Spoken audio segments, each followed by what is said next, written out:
اور میں ناظرین سے یہ گزارش کروں گا کہ اگر آپ ہمیں سن پا رہے ہیں، آپ ہمیں لائیو فیس بک پر آر جے عرفان کے پیج پر، کی جانا میں کون کے ذریعے، اور عمر خالد کے پیج پر آپ ہمیں سن سکتے ہیں، اور گوہر پرویز کے پیج پر بھی آپ ہمیں سن سکتے ہیں، دیکھ سکتے ہیں۔ اور اگر آپ ہمیں کمنٹ کرنا چاہیں تو آپ کے کمنٹ کو بھی اپنے کمنٹ ہماری طرف روانہ کیجیے، ہم آپ کے کمنٹ کو پروگرام کا حصہ ضرور بنائیں گے اور آپ کی آواز کو لوگوں تک ضرور پہنچائیں گے۔ جی عمر، آج 1 مئی ہے، اور 1 مئی مزدور کا عالمی دن ہے، اور پوری دنیا میں ویسے تو آج کل ہمیں سب کو اکٹھے چھٹی ہے، لیکن جب ہم روٹین کی لائف میں زندگی گزار رہے تھے تو پوری دنیا میں یہ واحد دن تھا کہ اگر ہسٹری کو اٹھا کر دیکھ لیا جائے کہ جس ایک دن کو 1 مئی کو پوری دنیا میں چھٹی کا اعلان ہوتا تھا۔ چھٹی سے یہ مراد ہے کہ سیلیبریشن ڈے 1 مئی لیبر کے ساتھ اظہار یکجہتی منایا جاتا تھا، اور پاکستان میں بھی منایا جاتا تھا، اور آج کے دن بھی منایا بھی گیا، اور ٹی وی میڈیا پر حکومت نے اپنی کارکردگی کے بارے میں بھی بتایا کہ ہم نے مزدور کو 12,000 روپیہ فراہم کروایا اس کوارنٹائن پیریڈ میں، ان کو بہت ساری سہولیات دی، ان مزدوروں کو جن کو شاید روزگار ملتا بھی نہیں تھا، لیکن ان کو بھی ہم نے ان کی مدد کی، اور مدینہ کی ریاست کا تذکرہ بار بار کیا جاتا رہا۔ آپ کیا کہتے ہیں 1 مئی کے حوالے سے؟ جی عمر۔ عرفان بھائی، میں کچھ بھی کہنے سے پہلے نا اس دن کے جو ہسٹری ہے اس کے اوپر تھوڑی سی روشنی ڈالنا چاہوں گا۔ 1876 تک، اس سے پہلے یورپ اپنے سیاہ دور سے گزر رہا تھا، ٹھیک ہے۔ انسانی حقوق کا کوئی تصور نہیں تھا، ان کو بری طرح سے پامال کیا جاتا تھا، اور ایک مزدور سے 16 گھنٹے کی اس سے مشقت لی جاتی تھی، اور اس کو معاوضہ وہی ملتا تھا جو اس کا ایک بنتا تھا۔ اس وقت 1876 میں جو کچھ رہنما تھے مزدور یونینز کا تو کنسپٹ نہیں تھا اس سے پہلے، انہوں نے اسٹرائک اس طرح سے کی۔ کچھ لوگوں نے کہا کہ ہم کام نہیں کریں گے، ہم 8 گھنٹے کام کریں گے، ہم 16 گھنٹے کام نہیں کریں گے۔ ہوا کچھ یوں کہ جس طرح سے جو با اثر طبقہ ہوتا ہے وہ ہمیشہ سے، اگر اس طرح کی کوئی تنظیم بازی کا، اگر کوئی یونینز کا یا پارٹی کو بننے جا رہی ہوتی ہے، اس کو توڑنے کی، اس کو 2 حصوں میں تقسیم کرنے کی کوشش کرتا ہے۔ اس وقت کے بھی سرمایہ دار طبقے نے اسی طرح سے کیا کہ جو ایکٹیو لوگ تھے ان کو علیحدہ کر کے باقی لوگوں کو کہا کہ آپ کام پر آ سکتے ہیں۔ سٹارٹ پر اس طرح سے ہوا کہ تمام مزدوروں کو اپنی جو کارخانے تھے ان سے نکال دیا گیا، اس کے بعد ان کو 2 حصوں میں تقسیم کیا گیا۔ جب ایک طبقہ ایک مل سے کام کر کے باہر آ رہا تھا تو باہر جو مزدور سٹرائک پر تھے انہوں نے ان سے کہا کہ آپ بھی ہمارے ساتھ ملیں، اور 1 مئی کا دن ڈیسائیڈ کیا گیا کہ ہم رات کو 7 بجے اس پوائنٹ پر اکٹھے ہوں گے۔ شام 7 بجے جب شکاگو میں تمام مزدور، اور ان کی تعداد بتائی جاتی ہے کیونکہ بارش ہو رہی تھی، اور 4 سے 5 ہزار لوگ وہاں پر اکٹھے ہو گئے۔ اتنے میں میونسپل پارٹی کی جانب سے پولیس کو وہاں پر بھیجا گیا، اور ان سے کہا گیا کہ آپ بزور شمشیر یعنی کہ بندوق کے ذریعے، فورس کے ذریعے آپ اسے خالی کروائیں۔ جب وہاں پر یونینز کی گیدرنگ تھی، تمام جو مزدور تھے ایک جگہ پر اکٹھے تھے، تو وہاں پر مزدوروں میں سے ہی کسی ایک شخص نے شرارتاً یا تھریٹ کرنے کے لیے پولیس کے اوپر ایک بم پھینکا۔ وہ بم اس طرح سے نہیں تھا ہوتا جس طرح سے آج یا پچھلی دہائی میں ہم نے دیکھا کہ اس کا ڈیمیج زیادہ ہوتا تھا، وہ صرف ایک ایکسپلوژر بم ہوتا تھا، جس کے بعد پولیس نے نہ آؤ دیکھا نہ تاؤ اپنی بندوقوں کا رخ مزدوروں کی جانب کیا، اور اندھا دھند فائرنگ شروع کر دی۔ اور کہا جاتا ہے کہ، اور تاریخ میں نہیں ملتا کہ کتنے مزدور اس رات قتل کیے گئے، اور اتنا وہاں پر خون بہایا گیا کہ کچھ لوگ زخمی ہوئے، کچھ لوگ وہیں پر خون میں لت پت زمین پر تڑپتے رہے کہ تمام سڑکیں سرخ ہو گئی تھی۔ انہی زخمی مزدوروں نے اپنے جو قمیض تھی، جو شرٹس تھے، جو کپڑے پہن رکھے تھے، جو خون آلود ہو چکے تھے، اگلے دن انہوں نے اس کو اپنا استارہ بنایا اور اپنے گھروں میں اس کو لہرایا۔ سرخ رنگ کا انتخاب مزدور یونینز کی جانب سے پہلی دفعہ اس دن ہوا، اس سے پہلے سفید رنگ کا استعمال کیا جاتا تھا۔ ٹھیک ہے، اس کے بعد پولیس نے الٹا ان مزدوروں کے اوپر، ان کے جو رہنما تھے، لیڈر تھے، ان کو گرفتار کیا۔ 8 لوگ ٹوٹل گرفتار ہوئے، جن میں سے 5 لوگ وہاں پر موجود ہی نہیں تھے اس گیدرنگ میں۔ بہرحال گورنمنٹ نے ان کو پکڑا، 7 لوگوں کو سر عام پھانسی دی گئی۔ اس سے پہلے جو جوری کا معاملہ تھا وہ بھی کافی مضحکہ خیز تھا کہ اگر کوئی ایسا جج جو تھوڑی سی بھی نرمی یا ہمدردی رکھتا تھا مزدوروں کے ساتھ، اس کو جوری سے ہٹا دیا جاتا تھا۔ اس کے بعد ایک ون سائیڈڈ جوری کا انتخاب کیا گیا اور اس کے بعد فیصلہ سنایا گیا۔ 7 لوگوں کو سر عام پھانسی دی گئی، اور ان لوگوں کے پھانسی گھاٹ سے پہلے جو انہوں نے وہاں پر خطاب کیا وہ بھی ایک تاریخ کا حصہ ہے۔ اس کے علاوہ ایک شخص جو پھانسی سے بچ گیا، اس نے اذیت سے بچنے کے لیے کسی طرح ایک گولی اس کے ہاتھ میں، بلٹ اس کے ہاتھ لگ گئی، اس نے اس کو توڑ کر منہ میں رکھ کر آگ سے جلانے کی کوشش کی کہ جلدی مجھے موت مل جائے، مجھے اس اذیت سے نہ گزرنا پڑے، کیونکہ اس سے پہلے جو ان ساتھیوں کو پھانسی دی گئی تھی، عرفان بھائی آپ نے دیکھا ہوگا کہ جب پھانسی دی جاتی ہے، اگر تو آپ کا اسپائنل کارڈ جو آپ کی ریڑھ کی ہڈی ہے وہ آپ کی ٹوٹ جائے تو آپ کی موت فوراً واقع ہو جاتی ہے، اور اگر وہ بیچ میں لٹکی رہے، وہ بریکج نہ فوراً ہو، تو آپ کو ایک تکلیف سے گزرنا پڑتا ہے اور کچھ ٹائم کے بعد آپ تڑپ تڑپ کر جان دیتے ہیں۔ تقریباً آدھے گھنٹے سے 1 گھنٹے کے عرصے ٹائم کے دوران ان لوگوں نے اپنا جان خدا کو سپرد کی۔ جو ایک شخص تھا اس نے آگ کے ساتھ اس گولی کو جلانے کی کوشش کی، چونکہ وہ بندوق سے تو نہیں نکلی تھی، وہ بلاسٹ ہو گئی، اس کا یہ پورا جبڑا، پورا جو یہ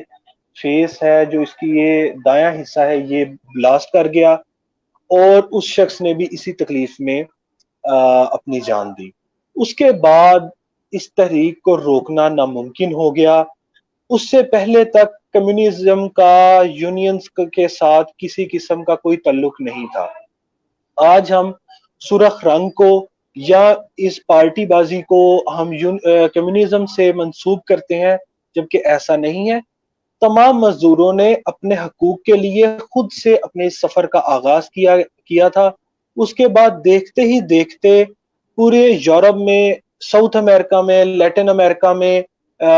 مزدور باہر نکل آئے، انہوں نے مطالبات پیش کیے، اور اس طرح سے اس سفر کا آغاز ہوا، اور پھر 20ویں صدی میں اقوام متحدہ نے ان تمام مطالبات کو تسلیم بھی کیا، مزدور کی اجرت بھی مقرر کی، یعنی کہ ایک ٹائم مقرر کیا کہ آپ 8 گھنٹے سے زیادہ ایک مزدور سے کام نہیں لے سکتے، اگر کوئی مزدور اس سے زیادہ کام کرے گا تو آپ اس کو ایکسٹرا پے یا ڈبل پے دیں گے۔ تو یہ اس کا تھوڑا سا ماضی تھا اس تحریک کا، لیکن ہوتا آج بھی اسی طرح سے ہے کہ جب ہماری اسٹوڈنٹ یونینز یا لیبر یونینز یا اور پسا ہوا طبقہ جب اپنے مطالبات پیش کرتا ہے تو کہا جاتا ہے کہ یہ نظام کے مخالف ہیں، ان کو کچلنے کی کوشش کی جاتی ہے، اور اس کے بعد یہ تاریخ نے دیکھا ہے کہ اگر تو آپ کا مطالبہ سچا تھا، اگر آپ کے نظریے میں اتنی طاقت تھی کہ آپ نے وقت کے سامراج کا مقابلہ کیا، تو تاریخ نے اس کو قبول بھی کیا اور آپ کا نام بھی روشن ہوا۔ آج کا مزدور کیا اپنے حقوق سے متعارف ہے؟ کیا وہ جانتا ہے کہ اس کے کیا حقوق ہیں اور کیا وہ حقوق اسے دیے جا رہے ہیں؟ کیا ان کا مسائل کا سامنا ہے؟ یہ میں آپ سے جاننا چاہوں گا۔ آپ نے تاریخی پس منظر تو بتا دیا، لیکن پاکستان میں یا پاکستان کے باہر اگر ہم اسپیسیفکلی پاکستان کی بات کریں، ایک چھوٹی سی اگزامپل ہے کہ آپ مثال کے طور پر گجرانوالہ میں ایک کوئی فیکٹری ہے، اس کے پاس 500 مزدور ہیں، اور 500 مزدوروں کی جو سوشل سیکیورٹی جانی چاہیے امپلائر کی طرف سے، امپلائز کنٹریبیوشن تو جاتی ہی جاتی ہے، کٹ جاتی ہے، لیکن امپلائرز کی جانب سے جو جانی چاہیے وہ 10% یا 500 میں سے 100 لوگوں کی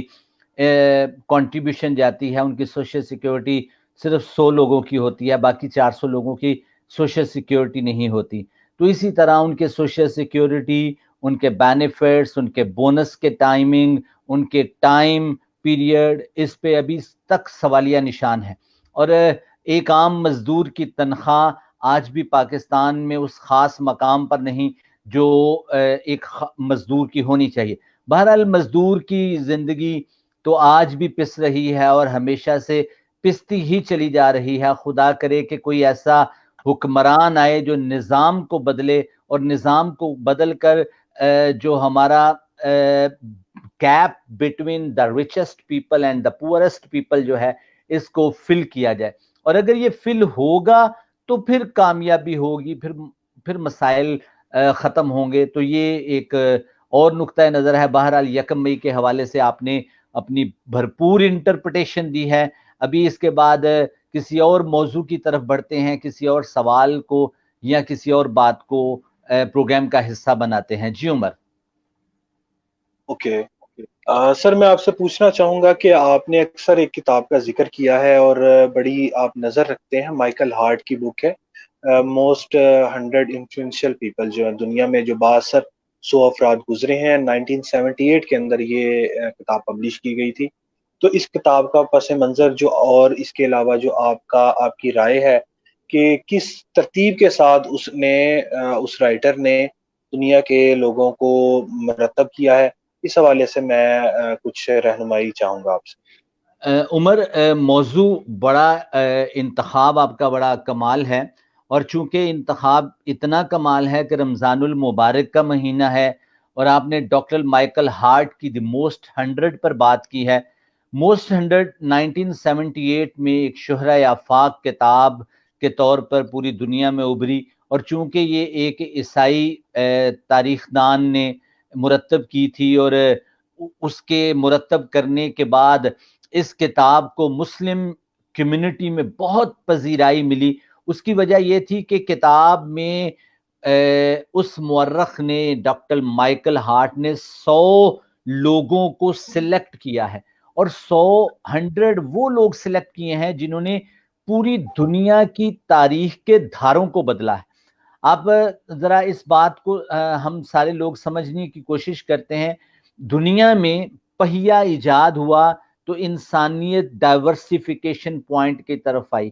پہلے انسان کی جو سپیڈ آف اکانومی یا سپیڈ آف گروتھ تھی وہ اتنی زیادہ نہیں تھی۔ پہیے کے آنے کے بعد سپیڈ آف اکانومی بہت بہتر تھی۔ اس کے بعد دنیا میں اور جوں ایجادات ہوتی گئیں تو speed of growth and the speed of economy بدلتی گئی۔ اسی طرح دنیا میں بہت سارے لوگ ایسے آئے، جو ہی وہ بندہ دنیا میں تشریف لاتا ہے دنیا کا دھارا تاریخ کا بدلا جاتا ہے۔ اس کی بہت بڑی اگزامپل سدھانت ہیں، سدھانت جن کو بدھا کہتے ہیں اور بدھ مت مذہب کا بانی کہتے ہیں۔ اور اسی دور میں چائنا کی تاریخ کو دیکھیں تو وہاں پر کنفیوشس ایک ایسے شخص گزرے کہ جنہوں نے چائنا کی ایک کنزرویٹو ایک اکنامک سسٹم کو، ایک کنزرویٹو سوسائٹی کو بدل کر دھارا بدل دیا، اور جدید چائنا کی ایگزامپل بنیاد رکھی۔ اور اس کے بعد ایک اور بہت بڑا نام لاؤتوس کا ہے، اور کنفیوشس لاؤتوس کو بھی اپنا استاد مانتے ہیں۔ تو اسی طرح کے بڑے لوگ، ڈاکٹر مائیکل ہارٹ نے ان کی بایوگرافی اسٹڈی کی ہے، اور ان کو اسٹڈی کرنے کے بعد 100 لوگوں کو علیحدہ influential people of human history کو انہوں نے اسٹڈی کیا، ان کی بایوگرافیز کو پڑھا اور ان کو ترتیب دی۔ اور مزے کی بات یہ ہوئی کہ اس نے سب سے پہلا نمبر اس کتاب میں جس ہستی کو دیا وہ پیارے رسول صلی اللہ علیہ وآلہ وسلم کی ذات پاک ذات کو دیا اور آپ کی ہستی کو دیا صلی اللہ علیہ وسلم. اور یہ مسلم کمیونٹی کے لیے اور عیسائی کمیونٹی کے لیے، چونکہ ڈاکٹر مائیکل ہارٹ نے یہ کتاب لکھی تھی، اس نے یہ نام سب سے پہلے نمبر پر رسول پاک صلی اللہ علیہ وآلہ وسلم کا نام رکھا. پھر اس کے بعد اس نے دوسرے نمبر، ابھی میں دوسرے حصے میں اس کے متعلق اور بات کروں گا، اس نے دوسرے نمبر پر نیوٹن کو رکھا، کیوں نیوٹن کے جو لا آف گریوٹیز اور لا آف موشن ہیں ان کو رکھا کہ یہ وہ لاز ہیں سائنس میں جنہوں نے سائنس کا دھارا بدل کر پورا دنیا کا نظام بدل دیا. اور پھر اس کے بعد تیسرے نمبر پر ڈاکٹر مائیکل ہارٹ نے اپنی ریسرچ کے مطابق حضرت عیسیٰ علیہ السلام کو رکھا. وہ اس کے بعد 49 نمبر پر اس نے اپنی کتاب میں حضرت عمر رضی اللہ تعالیٰ عنہ کی جو خلافت راشدہ میں خدمات اور ان کی حکومت اور ان کا عدل اور ان کا سسٹم آف رول جو انہوں نے ڈیولپ کیا، اس کو اس نے پھر 49 نمبر پر رکھا. اچھا، اب وہ جو دیباچہ لکھتا ہے اپنی کتاب کا ڈاکٹر مائیکل ہارٹ، اس دیباچے میں، اس پریفیس میں بڑی زبردست بات لکھتا ہے اور یہ تاریخ میں رقم ہو گئی بات. وہ کہتا ہے کہ میں چونکہ کسی اور مذہب سے تعلق رکھتا ہوں، میری ریسرچ کا دھارا ڈیفرنٹ پرسنالٹیز پر ہے، اور میں نہ چاہتے ہوئے محمد صلی اللہ علیہ وآلہ وسلم کو پہلے نمبر پر رکھ رہا ہوں. اس کی بنیادی وجہ دو ہیں،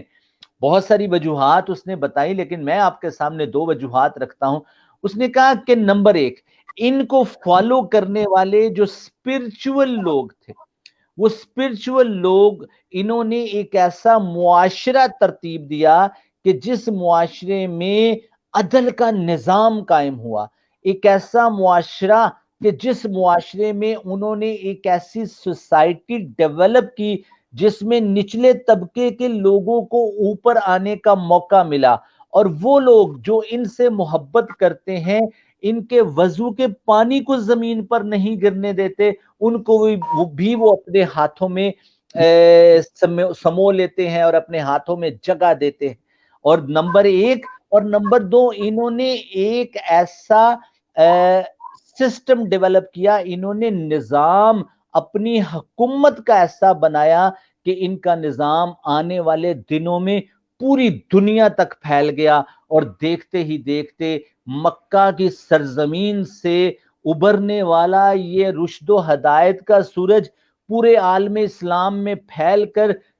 اس دین کو جس کو محمد صلی اللہ علیہ وآلہ وسلم اسلام کہتے ہیں اس کو مکمل کیا. تو ڈاکٹر مائیکل ہارٹ کہتا ہے کہ میں نہ چاہتے ہوئے بھی محمد صلی اللہ علیہ وآلہ وسلم کو پہلے نمبر پر رکھ رہا ہوں، کیونکہ انہوں نے انسانیت کو چلتے چلتے چلتے موڑ دیا صراط مستقیم کی طرف، اور انسانیت کسی اور ڈگر پر جا رہی تھی. اور وہ باتیں ہم نے بڑی دفعہ سنی کہ بیٹیوں کو زندہ درگور کر دیا جاتا تھا، عدل کا نظام نہیں تھا، امیر اور غریب کی تفریق بہت زیادہ تھی، مزدور کو مزدوری نہیں ملتی تھی، غلامی عروج پر تھی. اور اس ہستی نے آ کر، محمد صلی اللہ علیہ وآلہ وسلم نے آ کر ایک ایسا نظام وضع کیا کہ جس کے بعد دنیا کو رشد و ہدایت ملی. اس لیے پہلے نمبر پر ڈاکٹر مائیکل ہارٹ کی کتاب کے مطابق رسول پاک صلی اللہ علیہ وآلہ وسلم کو رکھا گیا. تو یہ اس کتاب کا تھوڑا سا تعارف ہے. اور اس کتاب کے دوسرے نمبر پر نیوٹن، تیسرے نمبر پر حضرت عیسیٰ علیہ السلام، 49 نمبر پر حضرت عمر، اسی کتاب کے اندر بدھا، اسی کتاب کے اندر لاؤتز، اور اسی کتاب کے اندر بدھ مت مذہب کے بانی سدھانت اور لاؤتز اور کنفیوشس خاص طور پر ان لوگوں کو بھی جگہ ملی. جی عمر. بہت شکریہ سر آپ کا، بڑی وضاحت کے ساتھ آپ نے کتاب کو بیان اور میرا خیال ہے کہ جتنے بھی ویورز ہمارے ہیں ان کا بھی انٹرسٹ ڈیولپ ہوا ہوگا، اور ہم بھی اسپیشلی ریکمینڈ کریں گے کہ آپ اس کتاب کا ضرور مطالعہ کیجیے گا۔ سر، ہم اب اپنی گفتگو کو آگے بڑھاتے ہیں۔ اب کرونا کے حوالے سے کچھ بات کر لیتے ہیں۔ کیا سمجھتے ہیں کہ 9 مئی کا جو لاک ڈاؤن ہے اس کو ایکسٹینڈ کیا جائے گا یا گورنمنٹ اس کو ریلیکس کرنے جا رہی ہے؟ کیا انفارمیشن ہے آپ کے پاس؟ میری انفارمیشن تو پتہ نہیں کیا ہے، لیکن میری خواہش ہے کہ اس لاک ڈاؤن کو بالکل اسی اسٹریٹجی کے ساتھ لے کر آگے چلنا چاہیے کہ اس کو تھوڑا سا اس وقت آج کی صورتحال کو دیکھ کر، جہاں پر 1000 کرونا پازیٹیو مریض 24 دنوں میں سامنے آئے ہیں، اور اس بات کو نظر میں رکھتے ہوئے کہ ہمارے پاس ٹیسٹنگ کیپیسٹی زیادہ نہیں ہے۔ اب اگر آپ اندازہ کر لیں کہ ٹیسٹنگ کیپیسٹی نہ ہونے کے باوجود ہمارے پاس 1000 تقریباً مریض 24 گھنٹے میں نئے آ گئے ہیں، اور اگر ہمارے پاس ٹیسٹنگ کیپیسٹی زیادہ ہو تو پھر ان مریضوں کی تعداد کیا ہو سکتی ہے؟ تو میری ایک رائے ہے، اور وہ رائے پتہ نہیں حکام بالا تک پہنچ پاتی ہے کہ نہیں، لیکن میں یہ چاہتا ہوں کہ اس کو تھوڑا سا مزید ٹائٹ ہونا چاہیے۔ دنیا میں کرونا کے مریض اب نیگیٹو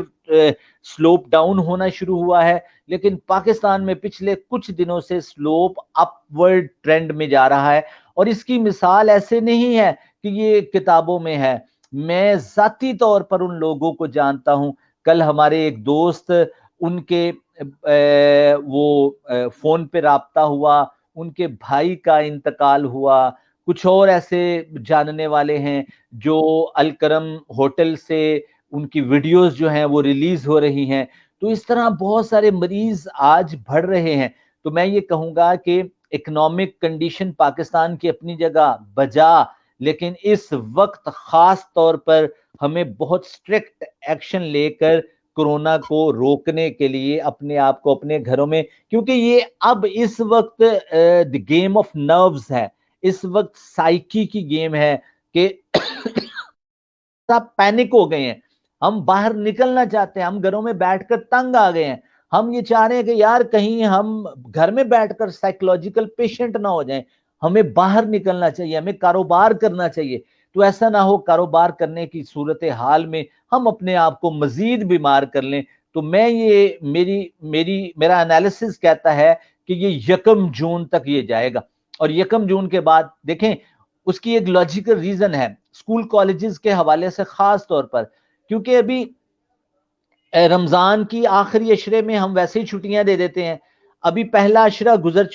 گزرنے والا ہے، درمیان میں 10 دن کا فاصلہ ہے، اور اس کے بعد چھٹیوں کا سین شروع ہو جاتا ہے۔ تو اس لیے لاک ڈاؤن کو تھوڑا مزید سخت ہونے کی ضرورت ہے، اور یہ میرے خیال میں، ذاتی خیال کے مطابق، یہ کم از کم 1 جون تک جائے گا۔ لیکن عرفان بھائی، ہم یہ بھی چیز ابھی پریڈکٹ نہیں کر سکتے کہ کیا آفٹر 1 جون بھی ہم فیزیبل ہوں گے کہ ہم اس کو قابو کر چکے ہوں اس وائرس کو، یہ ہماری اب کیپیسٹی اتنی ہے؟ جی جی نہیں، ابھی ہماری کیپیسٹی تو بالکل بھی نہیں ہے، ہم تو اس کیپیسٹی کے نہ ہونے کے باوجود ابھی پرابلم میں ہیں، اور ابھی تو جیسے ہم پہلے پروگراموں سے مسائل کا شکار ہیں کہ پتہ نہیں کیا ہوگا آنے والے دنوں میں، حالات کس طرف لے کر جائیں گے۔ 2 حکومتیں ہیں، وہ آج بھی بلاول بھٹو زرداری صاحب کی ایک پریس کانفرنس، اور اس کانفرنس میں کے بعد جوابی کانفرنس، اور اس کے بعد دونوں حکومتوں کے درمیان جو ریفٹ اور کنفلکٹ اور کلیش واضح طور پر نظر آ رہا ہے، لیکن پھر بھی ہمیں ایز این انڈیویجول اپنے آپ کو بہت زیادہ محفوظ کرنے کی ضرورت ہے۔ اس چینل جو ہم جس پہ کام کر رہے ہیں، جس مقصد کے لیے ہم کام کر رہے ہیں، جو لوگ میری آواز سن رہے ہیں یا عمر کی آواز سن رہے ہیں، یا ہماری پوری پروڈکشن ٹیم کی جانب سے ہمارا یہ پیغام ہے، اس وقت اپنے آپ کو بہت زیادہ کرٹیکلی کیئرفل ہو کر چلیے۔ میں اس کی چھوٹی سی ایک اور ایگزامپل دے دیتا ہوں عمر۔ ابھی رمضان ہے، رمضان میں دودھ دہی لینے کے لیے ہم بازار گلی میں جاتے ہیں، یقین مانے لوگ ایک دوسرے کے اوپر چڑھ کر دودھ دہی لے رہے ہوتے ہیں، کسی نے ماسک نہیں پہنا ہوتا، لیک آف سینس کا ہم مظاہرہ کر رہے ہیں، اور جس سے ہم بات کریں کہ یار ماسک تو پہن لو،